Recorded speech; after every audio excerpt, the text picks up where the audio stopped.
ഒളിച്ചോട്ടം അതാണ് ഇപ്പോ നമ്മുടെ ഇൻസ്റ്റാഗ്രാമില് ഏറ്റവും വലിയ പ്രശ്നമായിരിക്കുന്നത്. എനിക്ക് തോന്നുന്നു നാഷണൽ ഇഷ്യൂ ലെവലിലേക്ക് അത് ഉയരാൻ സാധ്യതയുണ്ടെന്ന് തോന്നുന്നു. അപ്പൊ ഞാൻ ഇത്തരത്തിലുള്ള സംഭവങ്ങൾക്കൊന്നും പ്രതികരിക്കാനോ ഞാൻ ഇല്ലാതെ അങ്ങനെയുള്ള പരിപാടികൾക്കൊന്നും ഞാൻ ഈ സൈസ് എടുക്കുന്നില്ല. ഒരാളുടെ വ്യക്തി ജീവിതത്തിൽ നടക്കുന്ന അല്ലെങ്കിൽ അയാളുടെ ഒരു കുടുംബത്തിൽ നടക്കുന്ന ഒരു പ്രശ്നം ചർച്ച ചെയ്യപ്പെടുക അല്ലെങ്കിൽ പുറത്ത് ചർച്ച ചെയ്യപ്പെടുക എന്ന് പറയുന്ന പോലൊരു വേഴ്സ്റ്റ് ആയിട്ടുള്ള ഒരു കാര്യം. അഖിൽ NRDയുടെ ഇഷ്യൂ റിയാക്ട് ചെയ്തതിന്റെ പേരില് ഇപ്പം റിയാക്ഷൻ വീഡിയോക്കാര് കേൾക്കുന്ന കുറെ ചീത്തപ്പേരുണ്ട്. ഇതിനു മുൻപ് ഷഹാലയുടെ ഇഷ്യൂ വന്നപ്പോ സംസാരിച്ചിട്ടുണ്ട്. അതുപോലെ രഞ്ജിഷ് എന്ന് പറയുന്ന വ്യക്തി ആത്മഹത്യ ചെയ്തപ്പോ അതിനെ കുറിച്ചും ഞങ്ങൾ സംസാരിച്ചിട്ടുണ്ട്. അപ്പോഴൊന്നും ഇല്ലാത്തൊരു പ്രശ്നമാണ് അഖിൽ NRD എന്ന് പറയുന്ന ഒരു വ്യക്തിയെ കുറിച്ച് അല്ലെങ്കിൽ അവരുടെ ഭാര്യ പോയതിനെ കുറിച്ച് സംസാരിച്ചപ്പോ വന്നേക്കുന്നത്. ആ സമയങ്ങളിലൊക്കെ ഈ റിയാക്ഷൻ വീഡിയോ ചെയ്യുന്ന ആൾക്കാർക്ക് എതിരെ റിയാക്ട് ചെയ്യുന്ന ആൾക്കാരൊക്കെ എവിടെയായിരുന്നു? ബാക്കി രണ്ടാൾക്കാര് പാവപ്പെട്ട സെലിബ്രിറ്റീസ് അല്ലാത്ത, സാമ്പത്തിക സ്ഥിതി ഇല്ലാത്ത, ഫേമസ് അല്ലാത്ത ആൾക്കാരായതുകൊണ്ടായിരിക്കും മിണ്ടാതിരുന്നല്ലേ. അഖിൽ NRD എന്ന് പറയുന്ന ഒരു സെലിബ്രിറ്റി സ്റ്റാറ്റസ് ഉള്ള ഒരു വ്യക്തിയാണല്ലോ, സ്വാഭാവികം ഈ ഒരു വിഷയത്തിനെ കുറിച്ചിട്ട് നെഗറ്റീവായിട്ടാണേലും പോസിറ്റീവായിട്ടാണേലും സംസാരിച്ചു കഴിഞ്ഞാൽ റീച്ച് കയറും എന്ന് പൂർണ്ണമായിട്ടുള്ള നല്ല ബോധ്യം ഉള്ളതുകൊണ്ടായിരിക്കണം റിയാക്ഷൻ ആയിട്ട് വന്നേക്കുന്നത്. അല്ല, പാവങ്ങളുടെ കാര്യത്തില് ഇല്ലാത്ത റിയാക്ഷൻസ് ആണ് സെലിബ്രിറ്റി ആയിട്ടുള്ള ഒരാളെ കുറിച്ച് ചെയ്തപ്പോ വന്നേക്കുന്നത്. അപ്പൊ പിന്നെ എന്ത് പറയാനാ? റീച്ച് നെഗറ്റീവ് ആണേലും പോസിറ്റീവ് ആണേലും ചെയ്തു കഴിഞ്ഞാൽ റീച്ച് കിട്ടും എന്നുള്ള പൂർണ്ണ ബോധമുള്ള കുറെ ആൾക്കാര്. ഈ സംസാരിക്കുന്ന ആൾക്കാര് ആ CCTV വിഷ്വൽസ് ആരാണ് പുറത്ത് വിട്ടെ എന്നൊന്ന് അന്വേഷിച്ചായിരുന്നോ? ഞങ്ങൾ ആരെങ്കിലും യൂട്യൂബേഴ്സ് കൊണ്ടുപോയിട്ട് അല്ലെങ്കിൽ റിയാക്ഷൻ വീഡിയോസ് ചെയ്യുന്ന ആൾക്കാർ പോയിട്ട് തപ്പി കണ്ടുപിടിച്ചോണ്ട് വന്നല്ല. അവരുടെ ഫാമിലിയുടെ ഭാഗത്ത് നിന്ന് അവര് പുറത്ത് വിട്ട ഒരു സാധനം അതാണ് ആ CCTV വിഷ്വൽസ്. നാഷണൽ ഇഷ്യൂ ലെവലിലേക്ക് അത് ഉയരാൻ സാധ്യതയുണ്ടെന്ന് തോന്നുന്നു. അപ്പൊ ഞാൻ ഇത്തരത്തിലുള്ള സംഭവങ്ങൾക്കൊന്നും പ്രതികരിക്കാനോ ഞാൻ ഇല്ലാതെ അങ്ങനെയുള്ള പരിപാടികൾക്കൊന്നും ഞാൻ ഈ സൈസ് എടുക്കുന്നില്ല. ഈ സൈസ് എടുക്കുന്നതല്ലെങ്കിൽ എടുക്കാൻ നിൽക്കരുത്, സംസാരിക്കാൻ നിൽക്കരുത്. ഇത് പോസിറ്റീവ് ആണെങ്കിലും നെഗറ്റീവ് ആണെങ്കിലും റീച്ച് കിട്ടും അറിഞ്ഞോണ്ടല്ലേ ഈ സംസാരിക്കുന്നേ, അത്രേ ഉള്ളൂ.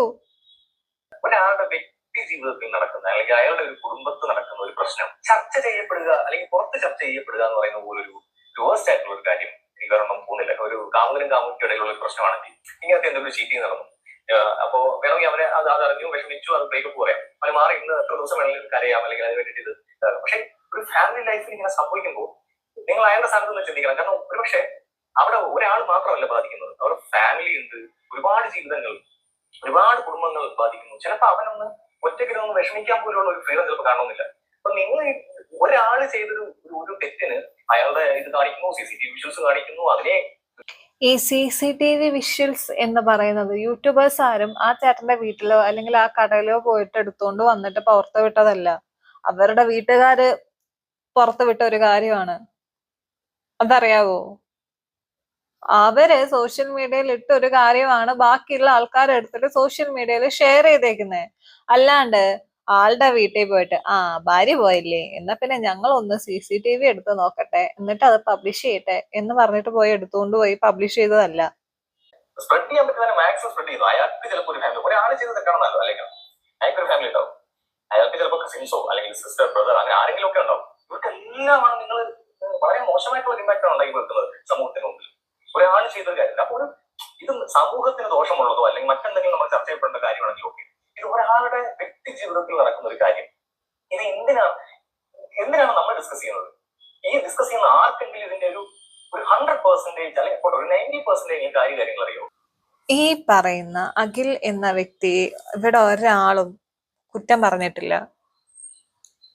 ഈ ഇറങ്ങിപ്പോയ വ്യക്തി കാരണം അഖിൽ NRD എന്ന് പറയുന്ന മനുഷ്യൻ കേൾക്കേണ്ടി വരുന്ന അപവാദങ്ങളെ കുറിച്ചിട്ട് ഞാൻ സംസാരിച്ചിട്ടുണ്ട്. അവള് പോയതിന്റെ പേരിൽ ഇനി എന്തൊക്കെയായിരിക്കും ആ ചേട്ടൻ കേൾക്കാൻ പോകുന്നത് എന്നും ആൾക്കാര് പറയാൻ പോകുന്നത് എന്നും ഉള്ള കാര്യങ്ങളെ കുറിച്ച് സംസാരിച്ചിട്ടുണ്ട്. അല്ലാതെ അവന്റെ കയ്യിലിരിപ്പോണ്ടാണ് അവള് പോയത് എന്ന രീതിയിൽ സംസാരിച്ചിട്ടില്ല. ആരേലും ഒരാൾ ആ രീതിയിൽ സംസാരിച്ചിട്ടുണ്ടെങ്കിൽ അയാളെ കുറ്റം പറയാതെ ഈ യൂട്യൂബേഴ്സിൽ റിയാക്ഷൻ വീഡിയോ ചെയ്യുന്ന എല്ലാരെയും അടിച്ചാക്ഷേപിക്കുന്നത് ഏത് മര്യാദയുടെ പുറത്താണെന്ന് എനിക്ക് മനസ്സിലാകുന്നില്ല. എനിക്ക് ഈ പറയുന്ന കണ്ടന്റ് ക്രിയേറ്ററെയോ അയാളുടെ വൈഫിനോ അല്ലെങ്കിൽ ഫാമിലി ഒന്നും എനിക്ക് നേരിട്ട് അറിയില്ല. പേഴ്സണലി ഒരു സൗഹൃദം പോലും ഇല്ല. പണ്ടെപ്പോഴും അദ്ദേഹം ഇങ്ങോട്ട് മെസ്സേജ് അയച്ചിട്ടുണ്ട്, നമ്മൾ ഇങ്ങോട്ട് റിപ്ലൈ ചെയ്തിട്ടുണ്ട്. അല്ലാതെ എനിക്ക് ഒരു രീതിയിൽ ഒരു പരിചയമില്ല. പറയാനുള്ളത് ഈ റിയാക്ഷൻ വീഡിയോസ് ചെയ്യുന്നവര്, എനിക്ക് കമന്റ്സിൽ ഒരുപാട് പേര് പറഞ്ഞു എന്നോട് ഇതൊന്ന് ഡിസ്കസ് ചെയ്യണമെന്ന്, ഇതൊരു വീഡിയോ ചെയ്യണമെന്ന്. പറയുന്നവരെ ആദ്യം ഇടിക്കാൻ. കാരണം വേറൊരുത്തിന്റെ ഫാമിലി നടക്കുന്ന വിവരങ്ങൾ ഒരാൾ വീഡിയോയിൽ കൂടി ഡിസ്കസ് ചെയ്യണമെന്ന് പറയണമെന്ന്. ആർക്കാണ് ഇത് അറിയാൻ ഇത്ര താല്പര്യം? ഒരാളുടെ ഫാമിലി ലൈഫിൽ നടക്കുന്ന കാര്യം അറിയാൻ ഇത്ര താല്പര്യം എന്നാണ്? ഓക്കെ, ഒരു സെലിബ്രിറ്റിയുടെ അല്ലെങ്കിൽ ആ രീതിയിൽ ആർക്കാണ് താല്പര്യം ഇല്ലാത്തത് എന്ന ചേട്ടൻ തന്നെ ആലോചിച്ച് നോക്കണം. ഒരാളെ പറ്റിയിട്ട് നമുക്ക് അറിയാനും അല്ലെങ്കിൽ അയാളുടെ വ്യക്തി ജീവിതത്തെ അല്ലെങ്കിൽ നല്ല കാര്യങ്ങൾ അറിയാൻ നമുക്ക് താല്പര്യം തോന്നാം. അത് നല്ല കാര്യം. അയാൾക്കും വിഷമം, പറയുന്ന ആളുകൾക്കും വിഷമം, കേൾക്കുന്നവർക്കും വിഷമമുള്ള ഒരു കാര്യം നിങ്ങൾ എന്തിനാണ് അത്ര ചർച്ചയിലേക്ക് കൊണ്ടുവരുന്നത്? ഞാൻ ഒറ്റ കാര്യം മാത്രം പറയാം. സോഷ്യൽ മീഡിയ എന്ന് പറയുന്ന പല കാര്യങ്ങൾക്കും നമുക്ക് ശബ്ദം ഉയർത്താൻ വേണ്ടിയിട്ടുള്ളതാണ്. ഇതിനു മുമ്പ് എത്രയോ കാര്യങ്ങള് ഈ റിയാക്ഷൻ വീഡിയോ ചെയ്യുന്ന ആൾക്കാരുടെ അടുത്ത് സംസാരിച്ചിട്ടുണ്ട്. പലർക്കും പല രീതിയിലും നീതി കിട്ടേണ്ട കാര്യങ്ങൾ വരെ പലരും സംസാരിച്ചിട്ടുണ്ട്. അപ്പോഴൊന്നും അത് ചൂണ്ടിക്കാണിക്കാനോ അല്ലെങ്കിൽ അതിനെക്കുറിച്ചോ സംസാരിക്കാനോ ഇല്ലാത്ത കുറെ ആൾക്കാര് ഇപ്പം ഈ ഒരു വിഷയത്തിൽ എടുത്ത് സംസാരിക്കാനുള്ള കാരണം എന്താണെന്നാണ് എനിക്ക് മനസ്സിലാവാത്തത്. പല കാര്യങ്ങളും പലരും പല സമയത്തും സംസാരിച്ചിട്ടുണ്ട്. അപ്പോഴൊന്നും ഒരാൾക്കും റിയാക്ട് ചെയ്യണ്ട, അപ്പോഴൊന്നും ഒരാൾക്കും ഒന്നും പറയണ്ട, ഒന്നും ചെയ്യണ്ട. ഈ ഒരു കാര്യം വന്നപ്പോ എല്ലാവർക്കും സംസാരിക്കണം. റിയാക്ഷൻ ചെയ്യുന്ന വീഡിയോ ചെയ്യുന്ന ആൾക്കാരെ കുറ്റം പറയണം. അവരാണ് പ്രശ്നം, അവരാണ് കുടുംബം കലക്കുന്നത്, അല്ലെങ്കിൽ അവരാണ് ബാക്കിയുള്ള ആൾക്കാരെ വേദനിപ്പിക്കുന്നത്. ഞാൻ പറഞ്ഞില്ലേ, എന്റെ ഒരു തോന്നൽ വെച്ചിട്ട് ഈ ഒരു വിഷയത്തിൽ നെഗറ്റീവ് ആണേലും പോസിറ്റീവ് ആണേലും സംസാരിച്ചു കഴിഞ്ഞാൽ റീച്ച് കിട്ടും എന്നറിയാവുന്നതിന്റെ പേരിൽ കുറെ ആൾക്കാർ ഇറങ്ങിയിട്ടുണ്ട്. പിന്നെ കുറെ ആൾക്കാർ സായി ചേട്ടനെയൊക്കെ കുറ്റം പറഞ്ഞുകൊണ്ട് വന്നിട്ടുണ്ടായിരുന്നു. സംസാരിക്കേണ്ട കാര്യങ്ങളിലൊന്നും സംസാരിക്കാത്ത ഈ ഒരു വിഷയം വന്ന സമയത്ത് സംസാരിച്ച കുറെ ശബ്ദമുയർത്തിയ ആൾക്കാരോട് എനിക്കൊന്നും പറയാനില്ല. ശരിയെന്നാ, കാണണം എപ്പോഴും എവിടെയും. കാരണം നാളൊരു പക്ഷെ ഈ ലേഡി, അതായത് ഇപ്പൊ ഈ ഇറങ്ങിപ്പോയ ലേഡി അഖിൽ NRDയെ കുറിച്ച് കുറെ കുറ്റങ്ങളുമായിട്ട് വരാൻ ചാൻസ് ഉണ്ട്. ആ വരുന്ന സമയത്തും കാണണം.